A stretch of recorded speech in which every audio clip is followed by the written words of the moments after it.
Solon, Part 1. The grammarian Didymus, in his objection to Asclepiades concerning Solon's tables, cites a certain Philocles, who, contrary to the consensus of all writers mentioning Solon, names him as the son of Euphorion. All sources unanimously assert that his father was Exequestides, a man who, as they say, belonged in social rank to the middle citizens, yet by lineage hailed from the foremost house of distinction. His distant ancestor was Codrus. Regarding Solon's mother, Heraclides Ponticus reports that she was a cousin of the mother of Pisistratus. Initially, a bond of friendship existed between them, arising both from kinship and from the talent and beauty of Pisistratus, in whom, according to some, Solon was enamored. Therefore, it seems to me that when a political rupture occurred between them, their enmity did not descend into cruel, savage passion. A previous sense of mutual obligation persisted, preserving memory and tenderness of affection. It still smolders. Within it yet lives the celestial fire. That Solon was not indifferent to handsome youths and lacked the courage to contend with love, as a wrestler in the palaestra, is evident from his poems. Moreover, he promulgated a law forbidding a slave from anointing himself with oil for gymnastic exercises and from loving boys. He counted such pursuits among noble and honorable activities, in some measure calling worthy men to them while excluding the unworthy. It is said that Pisistratus too was enamored of Charma and erected a statue of Eros in the academy, on the spot where the sacred torch is lit during the foot race. Part 2. Solon's father, Hermippus, relates, expended part of his estate on various acts of charity. Though Solon would not have lacked people ready to assist him, he considered it disgraceful to take from others when he himself came from a family accustomed to giving. Accordingly, in his youth he engaged in trade. Yet some writers assert that Solon traveled more for the sake of acquiring experience and knowledge than for wealth. All agree that he was a lover of learning.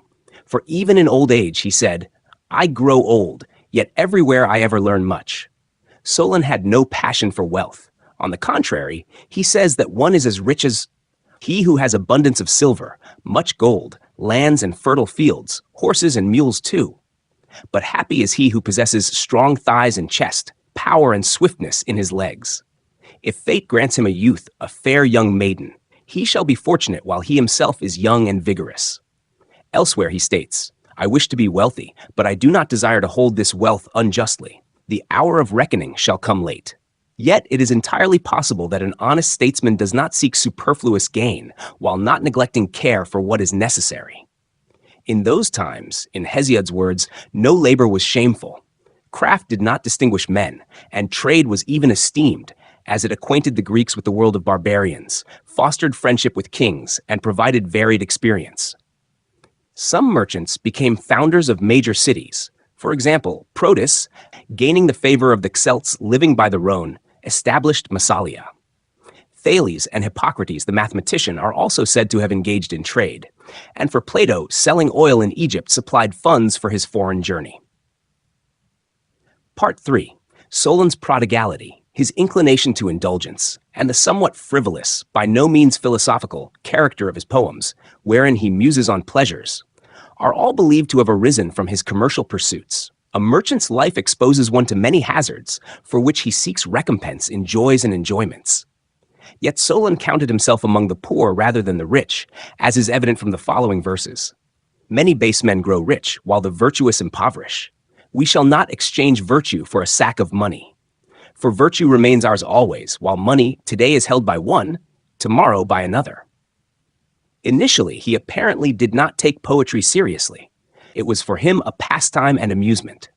Later, he clothed philosophical thought in verse and often treated matters of state poetically, not to preserve them in the memory of history, but to justify his actions, sometimes to admonish, instruct, or censure the Athenians. According to some accounts, he even attempted to issue laws in poetic form.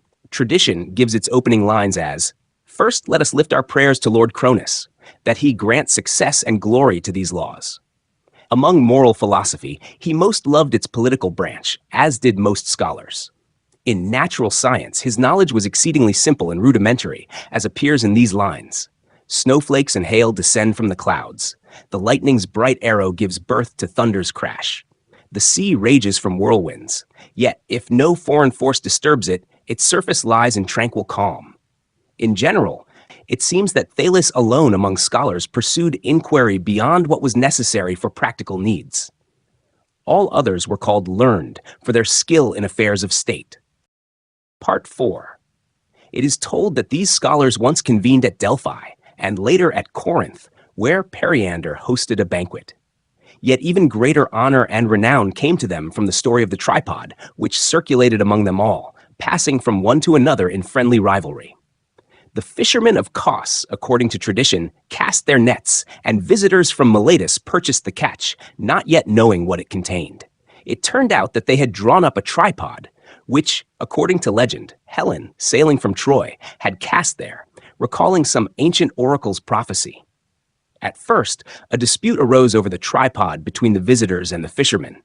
Then the cities themselves became involved in this quarrel, which nearly escalated to war. Finally, the Pythia commanded both parties to entrust the tripod to the wisest man. At first, it was sent to Thales in Miletus. The people of Kos voluntarily offered him alone the object over which they had contended with all the Milesians. Thales declared that Bias was wiser than he, and the tripod passed to him.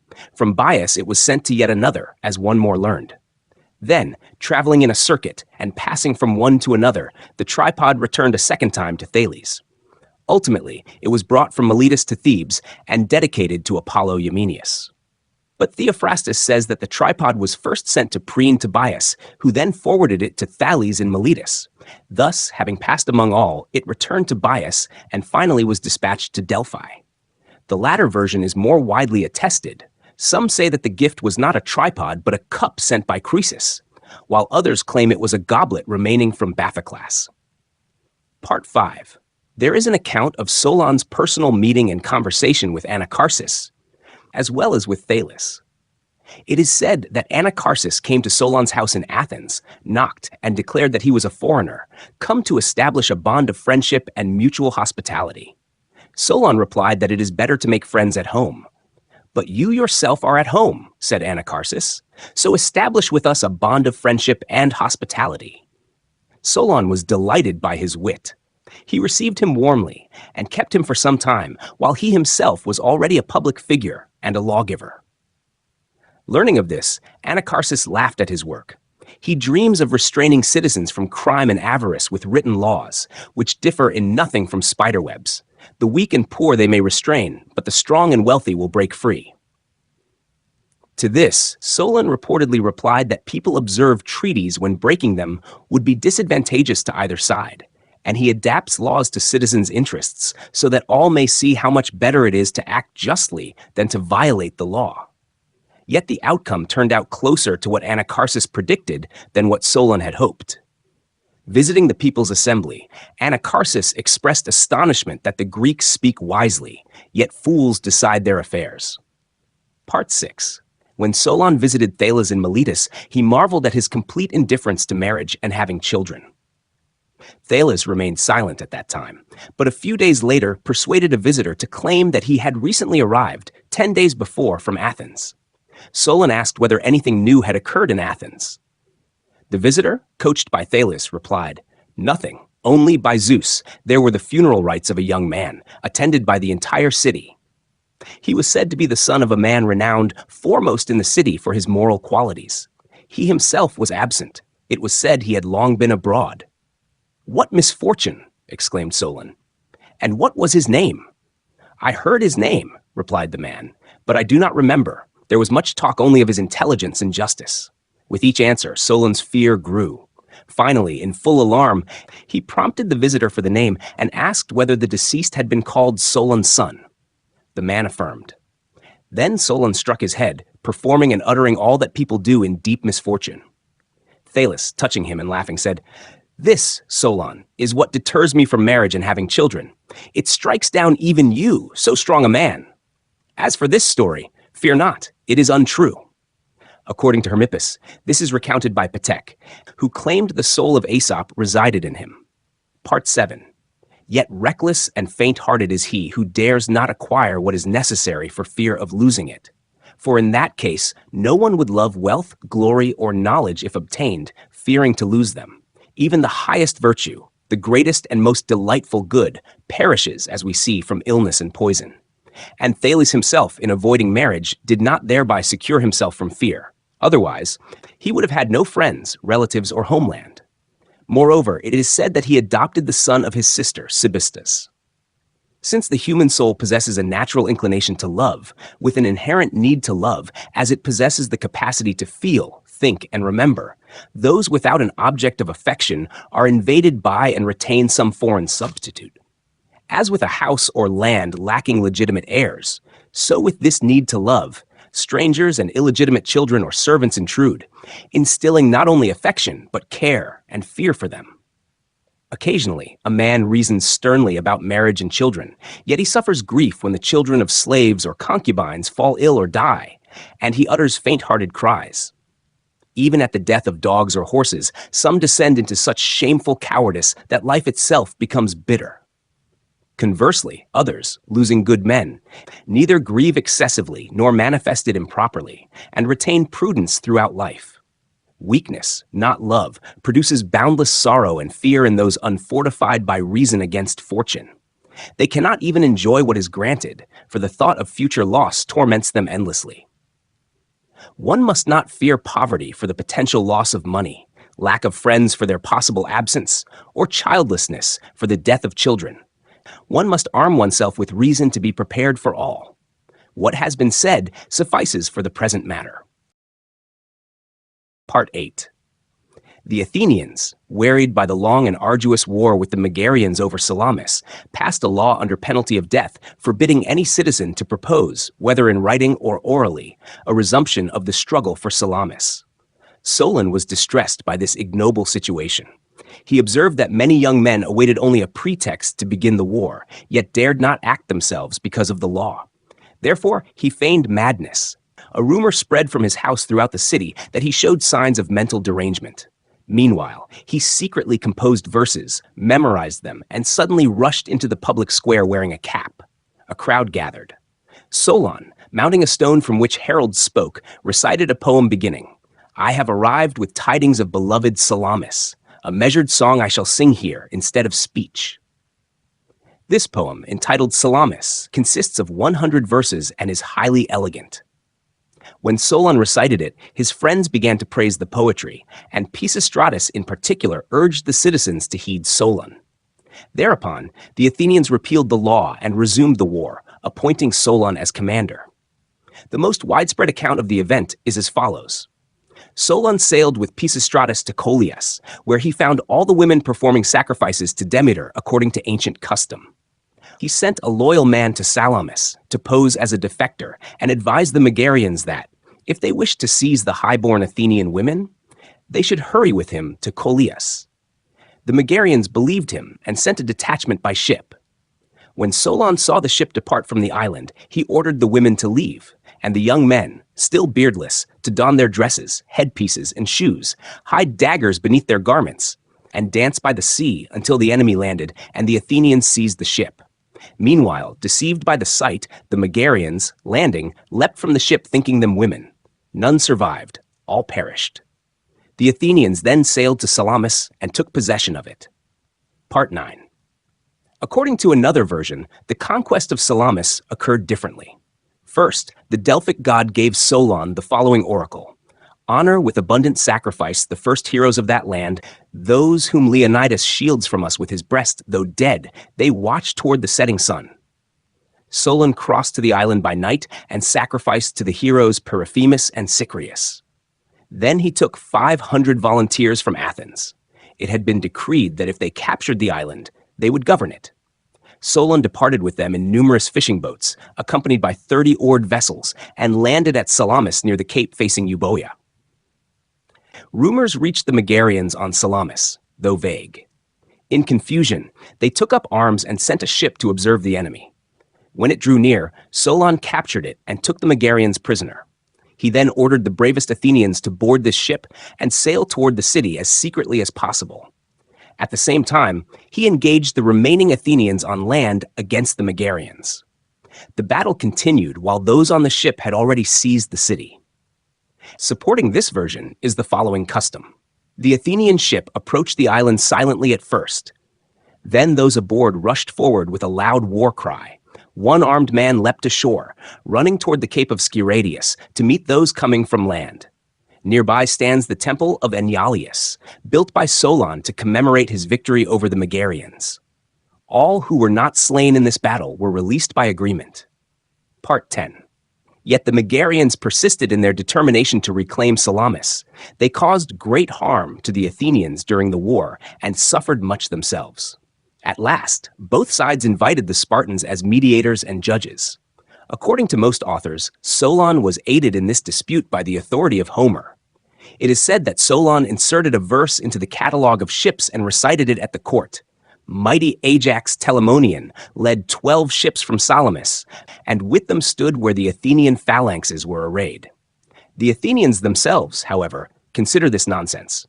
They say Solon demonstrated to the judges that the sons of Ajax, Phyleus and Eurysaces, had received Athenian citizenship, conveyed the island to them, and settled in Attica, one in Brauron, the other in Melite. In Attica is a daemon named Phyleid, after Phyleus, from which Pisistratus descended. To further refute the Megarians, Solon pointed out that the dead were buried on Salamis not according to Megarian custom, but as Athenians bury. The Megarians orient the bodies east, the Athenians west. Yet the Megarian Garius objected, claiming that the Megarians also orient their dead west, and moreover, each Athenian has a separate grave, while the Megarians place 3 or 4 together. Solon was said also to have been aided by certain Pythian oracles in which the god called Salamis Ionian. 5 Spartan judges adjudicated the matter: Critolus, Amompharetus, Hypsicides, Anacoilus, and Cleomenes. Part 11. By these deeds, Solon already gained fame and standing. Yet still greater respect and renown in Hellas came from his speech advocating protection of the Delphic temple, forbidding the people of Syra to mock the oracle, and offering aid to the Delphians in the name of the god. At Solon's advice, the Amphictyons waged war, as attested by Aristotle in his list of victors at the Pythian Games, which credits Solon with initiative. However, he was not elected commander-in-chief in this war, as Hermippus reports Evant of Samos asserting. The orator Aeschines omits mention, and in Delphic records the Athenian commander is named Alcmaeon, not Solon. Part 12. The sacrilege surrounding the suppression of Cylon's revolt had long disturbed Athenian society. The conspirators, seeking the protection of the goddess, were persuaded by the Archon Megacles to descend from the Acropolis and submit the matter to the judgment of the courts. They had tied a thread to the statue of the goddess and clung to it. But when, descending from the Acropolis, they reached the temple of the honored goddesses, the thread snapped of its own accord. Megacles and the other archons rushed to seize the conspirators under the pretext that the goddess rejected their supplication. Those outside the temple were stoned, and those seeking refuge at the altars were slain. Only those who petitioned through their wives were spared. From that time, these murderers were called the Accursed, and they were universally hated. The surviving accomplices of Cylon regained strength and continually clashed with Megacles' faction. At that time, the strife reached its peak, and the people divided into 2 camps. Solon, already well known, acted as mediator along with the most distinguished citizens. By appeals and persuasion, he convinced the so-called accursed to submit to the judgment of 300 notable citizens. The accuser was Myron of Phlius. They were condemned, the survivors were exiled, and the bodies of the dead were dug up and thrown beyond the borders of the state. As a result of these disturbances and the simultaneous attack by the Megarians, the Athenians lost Nisaea and were again expelled from Salamis. The population was gripped by superstitious fear. Apparitions appeared. According to diviners, sacrifices indicated that the sacrileges and defilements required purification. In view of this, at the invitation of the Athenians, Epimenides of Crete from Phaistos arrived, whom those who do not include Periander among the 7 sages consider the 7th.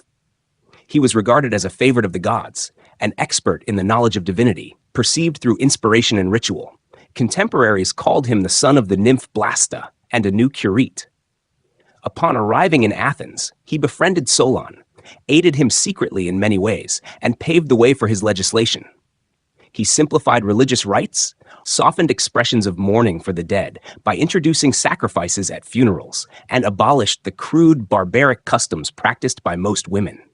Most importantly, through propitiatory sacrifices, purifications, and the construction of sanctuaries, he purified and consecrated the city, thereby rendering the citizens obedient to the voice of justice and more inclined to unity.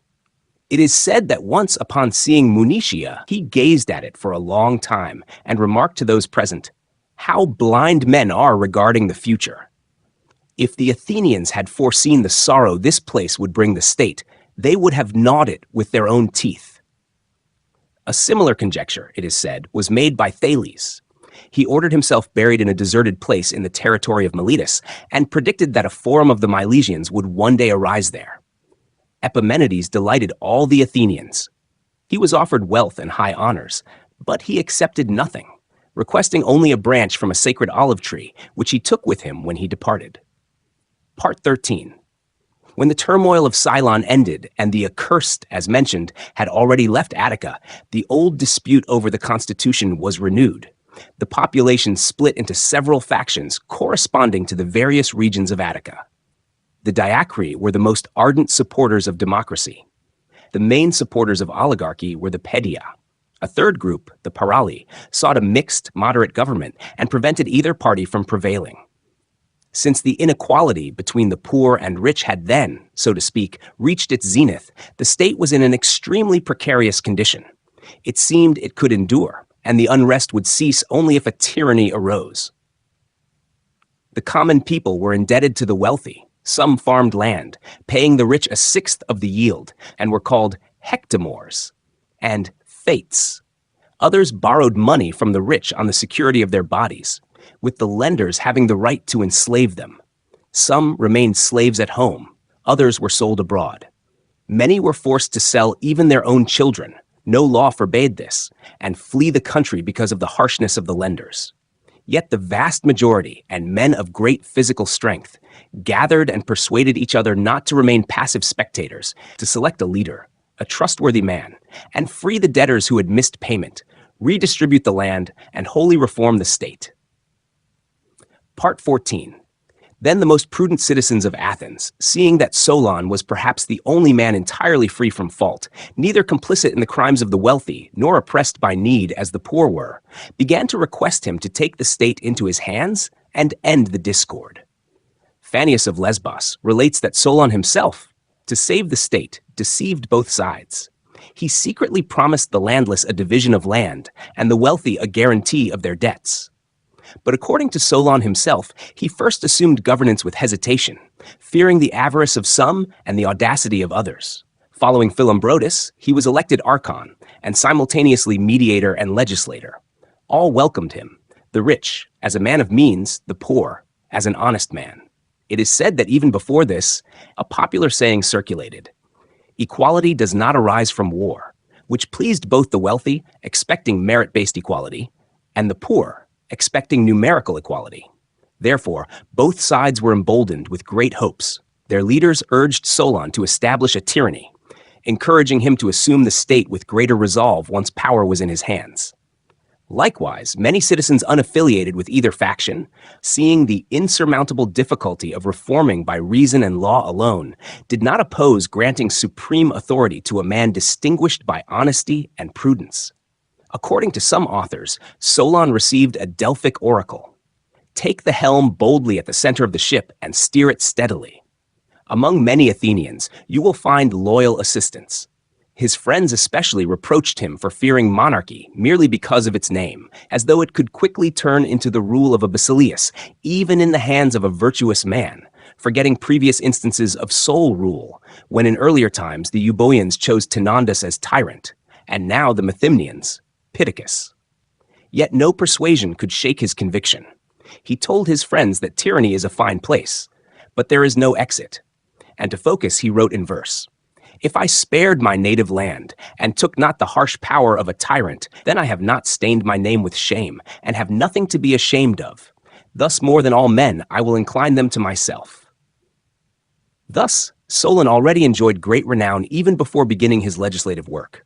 Regarding the numerous jibes for avoiding tyranny, Solon writes, "No, Solon was never experienced nor wise. The deity granted him many blessings, yet he took none. Rejoicing, he cast the net, yet could not haul it in. His mind was clouded, he lacked courage. But I, merely to seize power and wealth, and become tyrant of Athens for a single day, would have flayed myself and destroyed my entire family." Part 15. Thus, according to popular depiction, the ignorant crowd speaks of him. Although he rejected tyranny, during his governance, he did not display particular leniency or weakness, did not make concessions to influential individuals, and in his legislative work did not strive to please those who elected him. Where matters were already well ordered, he did not apply remedies or introduce innovations, fearing that, if one overturns everything in the state, he will lack the strength to restore order and to arrange matters in the best possible way. He implemented only those measures which, in his judgment, could be carried out through persuasion, or those that, if enforced coercively, would not encounter resistance. On this matter, he himself says, "I combined compulsion with the law." Hence, when later asked whether he gave the Athenians the best laws, he replied, "Yes, the best that they could accept." According to later writers, the Athenians politely assign respectable mitigating names to certain things to mask their undesirable nature. For example, licentious women were called companions, taxes, contributions, garrisons in cities, guards, prisons, residences. Solon, it seems, was the first to employ this device, naming the abolition of debts sysaktheia. The first act of his statecraft was a law by which existing debts were forgiven, and henceforth lending money on the security of the body was prohibited. However, according to some authors, including Androtion, the poor were content merely with Solon's easing of their burdens by reducing interest, and sysaktheia referred to this beneficent law and simultaneously to the increase of measures and the elevation of the value of money. Thus, from a mina formerly containing 73 drachmas, he made it 100. In this way, debtors paid the same numerical sum, but of lesser value, so that the payers benefited more, while the recipients suffered no loss. Yet most authors assert that sysaktheia consisted in the outright cancellation of all debt obligations, and Solon's poems accord more closely with this account. In them, Solon proudly declares that from the lands previously mortgaged, I removed many a pledged stone. Now free is the land that once was enslaved, and that among citizens enslaved for debts, he returned some from foreign lands. Those who, forgetting the Attic tongue, seemed as though they had wandered many times, and those who bore the heavy shame of slavery at home, he, according to his account, made free. It is said that at the enactment of this law, a most unpleasant incident occurred. When he decided to abolish debts and sought the appropriate expression and preamble, he informed his closest friends, Conon, Cleinias, and Hipponicus, in whom he had particular trust, that he did not intend to touch land holdings but would cancel debts. They immediately exploited this information. Before the law was published, they borrowed large sums from the wealthy and purchased much land. After the law's announcement, they retained the purchased land and did not repay the creditors. This brought Solon heavy accusations and reproaches. It was claimed he was not a victim, but a participant in the deception. However, this charge was soon dispelled. It was shown that he had lent 5 talents himself and was the first to renounce them according to his law. Some authors, including Polysilus of Rhodes, mention 15 talents. These friends of Solon were thereafter consistently called Creocoppidae.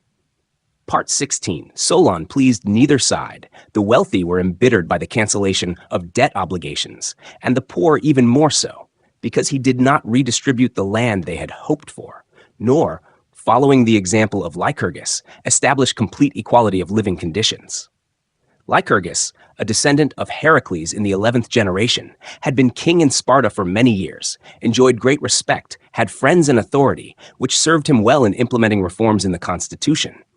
He acted more by force than by persuasion, so much so that he lost an eye. By this means, he effected the reform most crucial for the welfare of the state and the unity of citizens, so that the state would have neither poor nor rich. Solon, being a democrat and a man of moderate means, could not achieve this aim, yet he did all he could within his power, guided solely by the desire to secure the trust of his fellow citizens. Thus he incurred the hatred of most citizens, who expected otherwise. He himself says that they, once all rejoiced, but now always follow me with hostile gaze, as though I were their greatest enemy. Meanwhile, he adds, if another had assumed the same power, he would never have allowed the people to live in peace until he had skimmed all the cream from the milk himself. Yet the Athenians soon recognized the benefit of this measure, and abandoning their murmurs, they performed a collective sacrifice called seisaktheia, and appointed Solon as reformer of the constitution and legislator. They entrusted him with complete authority over offices, assemblies, courts, councils, the determination of qualifications, numbers of members, and terms of service. They gave him the right to annul or preserve all existing arrangements as he saw fit. Part 17. Thus, Solon first repealed all of Draco's laws except those concerning homicide. He did this due to the harshness and severity of their penalties. For nearly every offense, the prescribed punishment was death, so that even those condemned for idleness or for stealing vegetables or fruit suffered the same penalty as sacrilegious offenders and murderers. Hence, it was famously said by Demades that Draco wrote the laws in blood, not black ink. When asked why he assigned death for most offenses, Draco, it is said, replied that minor crimes, in his view, deserved that punishment, while for major crimes, he could find no greater penalty. Part 18.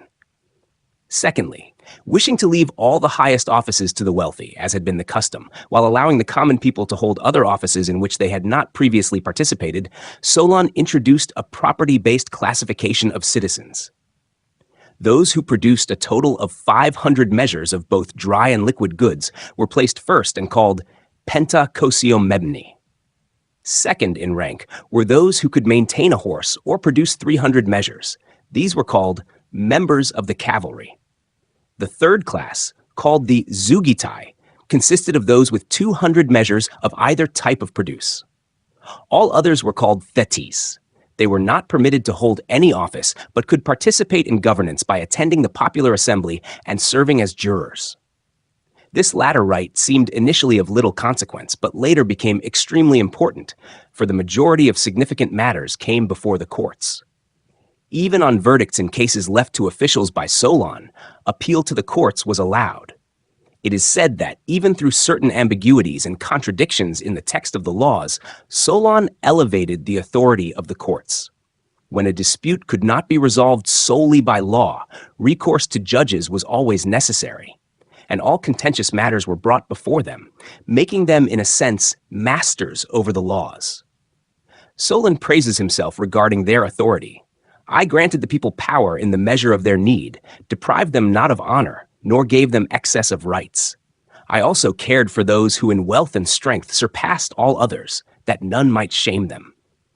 I stood between both, spreading my mighty shield above them, and forbade the unjust to prevail over others. Considering it necessary to aid the common people further, he allowed any citizen to speak in defense of the injured party and demand punishment of the wrongdoer. If anyone was beaten, harmed, or suffered injustice, any person able or willing had the right to bring a complaint and pursue the offender through the courts. The legislator acted rightly in training citizens to sympathize with and feel for one another, as though members of a single body. There is mention of one of Solon's responses that aligns with this law. When apparently asked which state was best organized, he replied, "The one in which the uninjured pursue through the courts and punish wrongdoers no less than the injured themselves." Part 19, Solon constituted the Council of the Areopagus from the annually rotating archons. He himself was a member as a former archon. But seeing in the people bold designs and arrogance bred by debt cancellation, he established a second council, choosing 100 men from each of the 4 tribes. He charged them with discussing matters beforehand, prior to the assembly, and preventing any issue from being brought to the people's assembly without prior deliberation. The senior council was entrusted with oversight of all and guardianship of the laws. He calculated that a state anchored on 2 councils would be less susceptible to instability and would provide greater security to the people. According to the majority of writers, Solon established the Areopagus. Supporting this view is the fact that Draco makes no mention of the Areopagites, not even a word. In matters concerning homicide, he always refers to the Ephetes. Meanwhile, on Solon's 13th tablet, the 8th law literally states, "Among those deprived of civic rights, all who were deprived before Solon became archon shall be restored, except those who, having been convicted by the kings in the Areopagus, or by the Ephetes, or in the Prytaneum for the murder of individuals, or for mass killings during unrest, or for aspiring to tyranny, were in exile at the time of the promulgation of this law."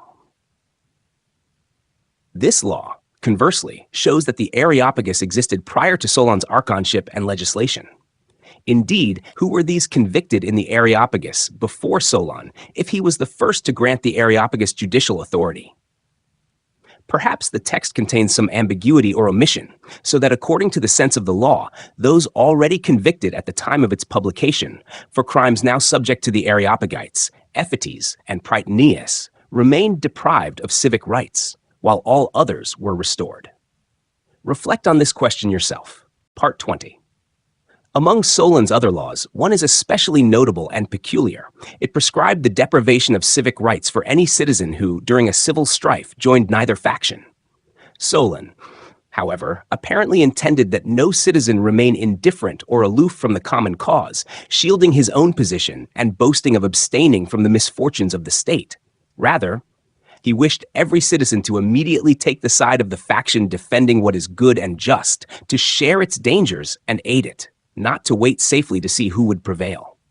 A law that seems absurd and laughable allowed a wealthy heiress, if her husband proved incapable of marital relations, he being by law her guardian, to take a consort from among the husband's closest relatives.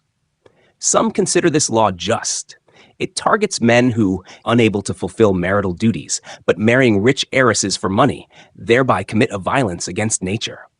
The husband, seeing that such a wife may give herself to whom she pleases, or may refuse marriage, or remain married enduring shame as punishment for his greed and insolence, is held accountable.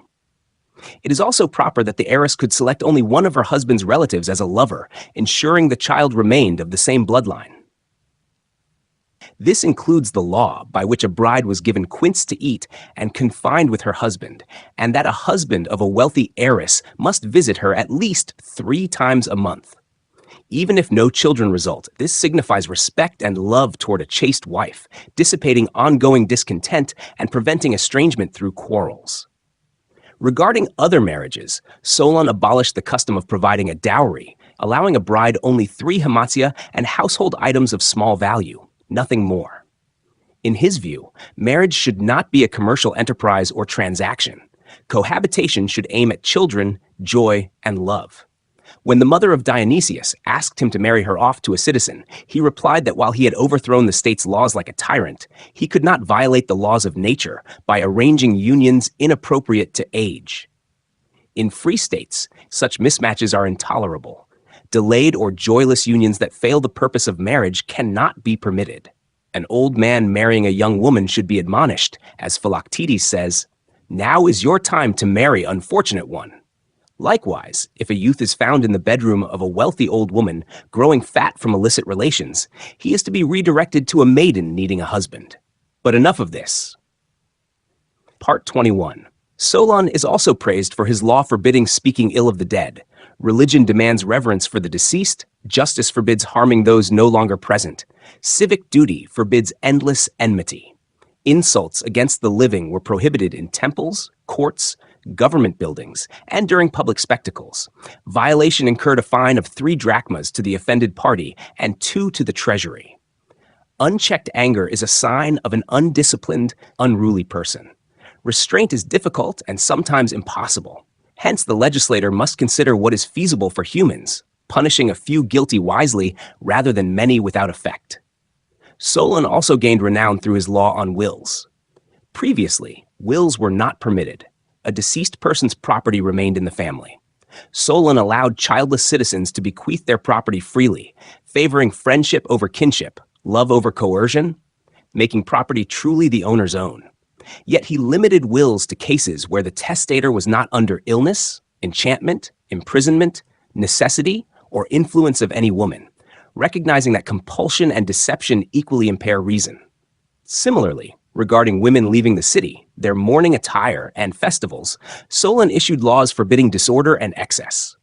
Women could take no more than 3 hymatia, food or drink for a day's travel, a basket no larger than a cubit, and could travel at night only in a carriage with a lamp ahead.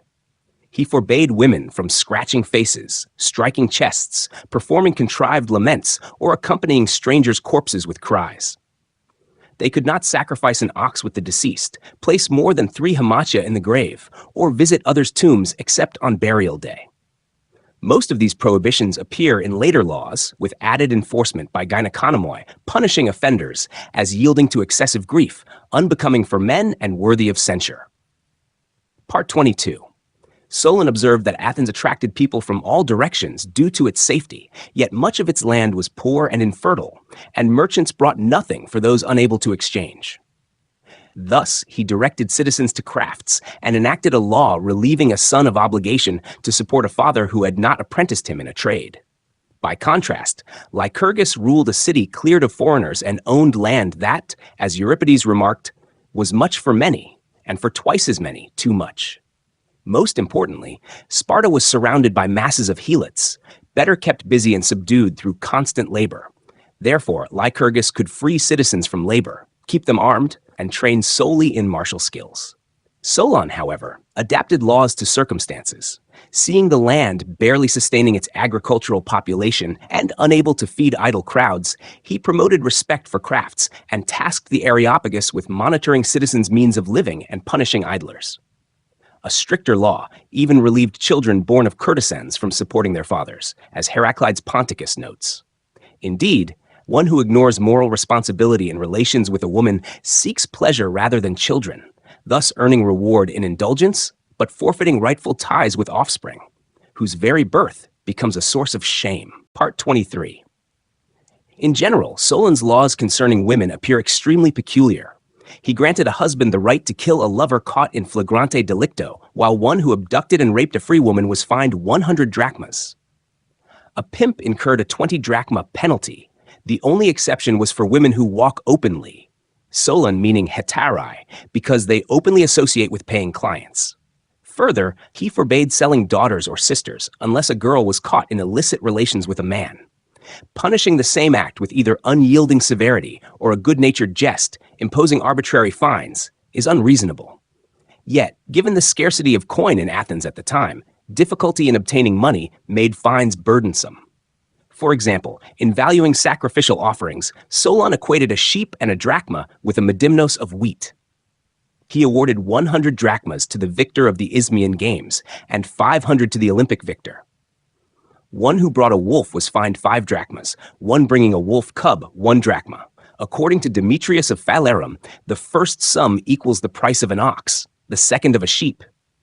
Prices fixed on the 16th tablet for prime sacrificial animals were naturally many times higher than ordinary ones, though still small compared to present values. Wolf hunting was an old Athenian custom, as the land favored livestock over agriculture. According to some writers, the phylae were named not after the sons of Ion, but according to the original occupations of their members. Warriors called hoplites, artisans ergades. Of the remaining 2, the Giliantes were farmers, and the Aegikores tended and raised small livestock. Regarding water, the land lacked both perennial rivers and abundant lakes or springs. Most relied on dug wells. Solon enacted a law permitting use of a public well within a hippikon, 4 stadia, of one's property. Beyond that, one had to find one's own water.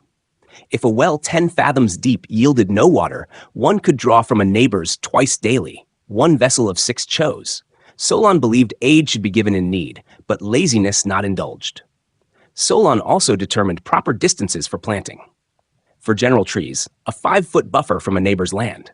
For fig or olive trees, 9 feet, as these extend roots farther and may harm nearby plants by absorbing nutrients and releasing noxious exhalations. Those digging pits or trenches were to maintain a distance equal to their depth. Apiaries were to be placed 300 feet apart. Part 24 of the country's produce, Solon permitted only olive oil for export. Others were forbidden. Exporters were to be cursed by the archon, under penalty of paying 100 drachmas to the treasury. This law appears on the first tablet. It is thus reasonable to suppose that, in antiquity, fig export was also forbidden, and the term phainane in complaints about fig exporters meant sycophantine. Solon also legislated regarding harm caused by animals, ordering, for example, that a dog biting someone be delivered to the victim on a 3-cubit chain, a clever measure ensuring safety. Solon's law on newly granted citizens is perplexing. Citizenship was granted only to those who had permanently left their native city or relocated to Athens with their household to practice a trade. He intended less to exclude other foreigners than to attract these two classes with the hope of obtaining citizenship, counting on their loyalty, the first compelled by necessity, the second by choice. Solon also enacted a regulation on public dining termed parasiton. A person could not frequent the public table excessively. If entitled but refusing, he was punished. In the first case, the offense was greed. In the second, contempt for society. Part 25. Solon decreed that all his laws remain in force for 100 years. They were inscribed on wooden tablets enclosed in frames allowing rotation. Small fragments survived into later times in the Prytaneon. Aristotle reports they were called curbs. The comic poet Craton also mentions this. I swear by Solon and Dracon, their curbs are fit now to dry barley upon. Some say only tablets with religious and sacrificial regulations were called curbs. Others were termed axons. The council swore collectively to uphold Solon's laws. Each Thesmothete swore individually in the square by a stone, pledging that any violation would incur dedication of a gold statue in Delphi equal to his height. Solon observed anomalies in the month, noting the moon's motion did not perfectly align with sunrise or sunset, often coinciding with or preceding the sun. He called such a day old and young, as part preceded the month's end and the rest belonged to the new month. Solon appears to have correctly interpreted Homer. The former month ends and a new one follows. The next day, he termed the new moon. Days from the 20th to the 30th were counted backward, using diminishing numbers to adjust for lunar discrepancy. After enacting his laws, citizens daily approached Solon, praising, criticizing, or advising additions or omissions. Most sought explanations of each article's meaning and purpose. Solon realized that fulfilling every request was pointless, yet ignoring them would provoke hatred. He sought to escape this dilemma and the citizens' passion for criticism. In his words, it is difficult in great matters to please everyone at once. Thus, under the pretext of needing to travel as a shipowner, he requested permission to leave Athens for 10 years, hoping that during his absence, they would grow accustomed to both him and the laws. Part 26. First, he traveled to Egypt and lived there, in his own words, at the mouth of the Great Nile, near the shores of Canobus. For some time, he engaged in philosophical discussions with Xenophus of Heliopolis and Sontius of Sais, the most learned priests. From them, as Plato relates, he learned the tale of Atlantis and attempted to render it in verse to introduce it to the Greeks. Afterwards, he went to Cyprus, where he was warmly welcomed by one of the local kings, Philocyprus. The king ruled a small city founded by Demophon, son of Theseus. The city lay on the river Clarius in a location that, though impregnable, was inconvenient in many respects. Yet beneath the city stretched a fertile plain. Solon persuaded him to relocate the city there, enlarging and embellishing it. Solon personally supervised the construction, assisting the king to make it as pleasant and safe as possible. As a result, Philocyprus attracted many new residents, provoking envy among other kings. To honor Solon, he renamed the city Soli. Previously, it had been called Epea. Solon himself mentions the foundation of this city in his elegies to Philocyprus. Now over Soli be ruler for many years, and may your lineage forever dwell in this city. May Cyprian goddess with her wreath of violets aid me. May she guide my ship, preserving my life on the journey. May she grant me fame for building this city, and honor me by allowing my return home. Part 27. As for Solon's meeting with Croesus, some authors, based on chronological considerations, regard it as fictitious. Yet this account is attested by many, and, more importantly, fits Solon's character, reflecting his high-minded wisdom, so I hesitate to reject it over chronological grounds, which thousands of scholars have attempted to resolve, yet contradictions remain unresolved. It is said that Solon traveled to Sardis at Croesus' request.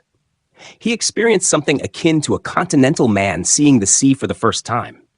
As such a man mistakes every river for the ocean, Solon, moving through the palace and observing courtiers in rich attire, surrounded by servants and guards, mistook each for Croesus until finally brought before the king himself. Croesus wore all the finest gems, colorful garments, and intricately crafted gold, of which he judged the most beautiful and enviable, so that the scene appeared as splendid and variegated as possible. Yet Solon, facing him, expressed nothing by action or word that Croesus expected.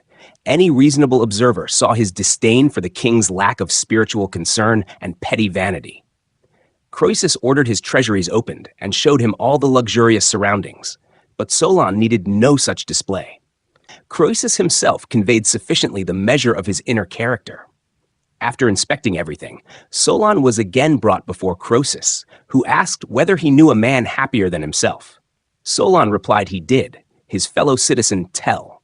He described Tell as morally upright, leaving children of good repute, possessing sufficient property, dying gloriously in defense of his country. Croesus saw Solon as a madman and rude, for he measured happiness not by wealth, but by the life and death of an ordinary man, valuing it above vast power. Croesus again asked if anyone surpassed Tell in happiness. Solon answered that he knew such, Cleobus and Beton, two brothers devoted to each other and their mother. When oxen delayed from pasture, they yoked themselves to a cart and transported their mother to the temple of Hera. All citizens called her fortunate, and she rejoiced.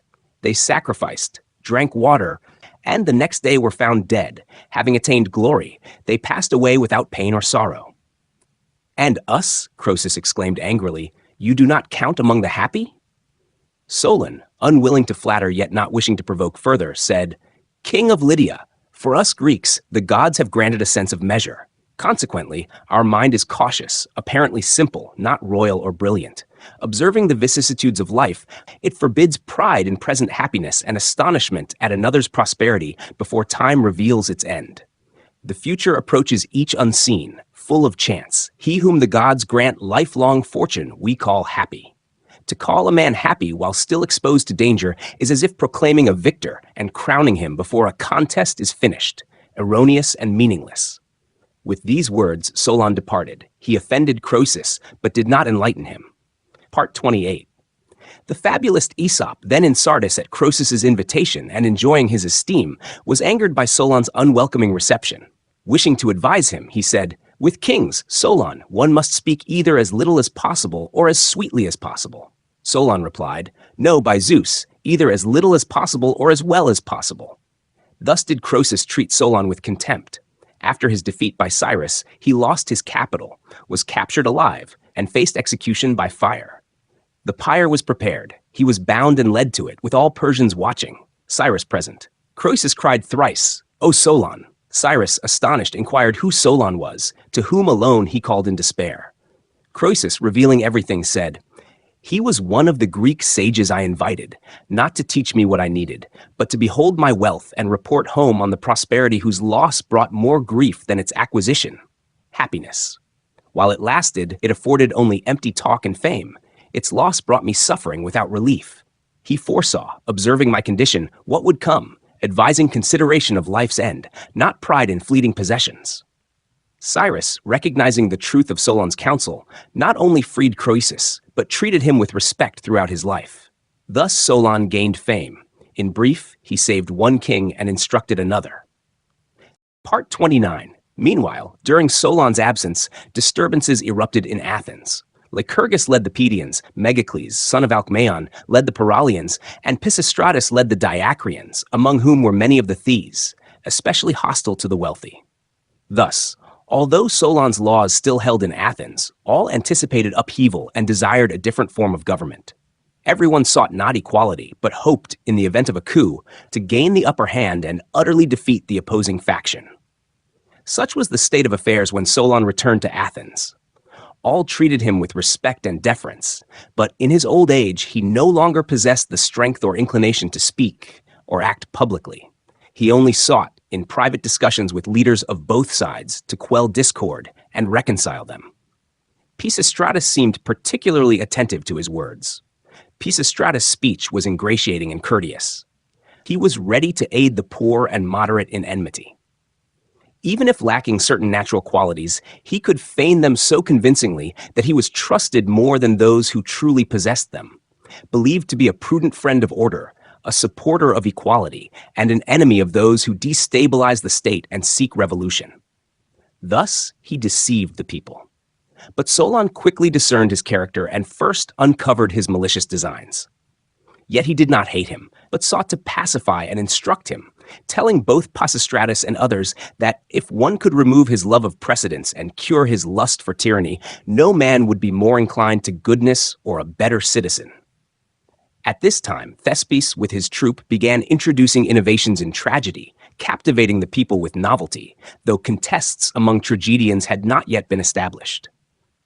Solon, by temperament, loved to listen and learn, and in his old age he had grown fond of leisure, amusement, and, by Zeus, even revelry and music. He went to see Thespis, who, following ancient custom, performed himself. After the performance, Solon asked him how he could shamelessly lie before such a multitude. Thespis replied that there was nothing reprehensible in speaking and acting thus in jest. Solon then struck the ground with his staff and said, "Yes, now we praise this amusement. It is esteemed among us, but soon we will find it even in contracts." Part 30. Pisistratus, having wounded himself, arrived in a cart at the square and incited the people, claiming that his enemies plotted to kill him for his political convictions. Outraged cries arose.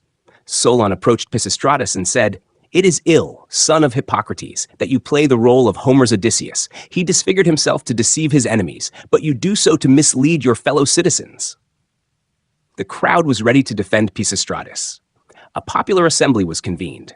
Ariston proposed assigning 50 men armed with clubs to guard Pisistratus. Solon rose to oppose the proposal, expressing many thoughts akin to those in his poems. "For you have turned your gaze to the words of a cunning man. Each of you is so sly he could rival a fox, yet together you all possess but feeble wit." Seeing the poor eager to fulfill Pisistratus's desire and making noise, while the wealthy fled in fear, Solon departed, remarking that he was wiser than some and braver than others. Wiser than those who did not understand the events, braver than those who understood but feared opposing tyranny. The people accepted Ariston's proposal and no longer quarreled with Pisistratus over such trifles as the number of guards. Pisistratus openly recruited and maintained them as he pleased, and the people watched calmly until he finally seized the Acropolis. A commotion ensued in the city. Megacles and all the Alcmaeonids immediately fled, yet Solon, despite his extreme old age and lack of aids, appeared in the square and addressed the citizens, reproaching them for folly and cowardice, encouraging them, and urging them not to betray their freedom. He declared the famous words that days before it had been easier to prevent tyranny at its inception, but now a nobler task remained, to eradicate it once it had arisen and grown. Yet no one listened. All were terrified. Solon returned home, took up arms, and stood guard at his door in the street. "To the best of my ability," he said, "I have defended my country and its laws." Thereafter, he undertook nothing, disregarding friends who advised him to flee, but composed poems reproaching the Athenians. "If you suffer for your cowardice, cruelly, do not turn your anger against the great gods. You yourselves exalted these men, gave them support, and through this now endure the shame of slavery." Part 31. After this, many warned Solon that the tyrant would destroy him and asked what he hoped to gain by acting with such desperate boldness. "Old age," Solon replied. Despite this, Pisistratus, having seized power, managed to win Solon over with respect, courtesy, and invitations, so that Solon became his advisor and approved many of his measures. Indeed, Pisistratus retained most of Solon's laws, personally observing them first and compelling his friends to do the same. Once he had become tyrant, he was summoned to the Areopagus on a charge of murder. He modestly appeared before the court to defend himself, but the accuser did not show up. Pisistratus himself issued several other laws, including one concerning state support for soldiers maimed in war. However, according to Heraclides, Solon had already made such a provision earlier for the maimed Thersippus, and Pisistratus merely imitated him. According to Theophrastus, the law against idleness was authored not by Solon but by Pisistratus. Thanks to this law, agriculture improved in the country and the city grew more orderly. Solon began a large work, the theme of which was the history or tale of Atlantis, which he had heard from scholars in Sais, and which concerned the Athenians. But Solon lacked the strength to complete it, not from lack of time, as Plato suggests, but rather from old age. He was daunted by the magnitude of the task. He had ample leisure, as his own words show, for example. I grow old, yet everywhere I continue to learn much, and also, now dear to me are Dionysus, Cypris, and the Muses, those whose pastimes always bring joy to men. Part 32. Plato zealously sought to develop and embellish the story of Atlantis to the fullest, as if cultivating a fine field, overgrown but rightfully his by lineage. He erected around its beginning an extensive forecourt, enclosures, and courts, structures never before seen in any historical account, mythic tale, or poetic work. Yet, having begun it too late, he ended his life before completing it. The more the work enchants the reader, the more it grieves that it remained unfinished. Just as Athens has only one unfinished temple, the temple of Olympian Zeus, so too, among Plato's many fine works, only the Atlantis narrative was left incomplete. After the beginning of Pisistratus' tyranny, Solon lived, according to Heraclides Ponticus, for many more years, though Fannius of Edesse claims less than 2. Pisistratus became tyrant during the archonship of Commius, and Solon died, according to Fannius, during the archonship of Hegestratus, following Commius. The tale that Solon's ashes were scattered over the island of Salamis, due to its absurdity, is entirely improbable and legendary. Nevertheless, it is reported by many respected authors, including the philosopher Aristotle.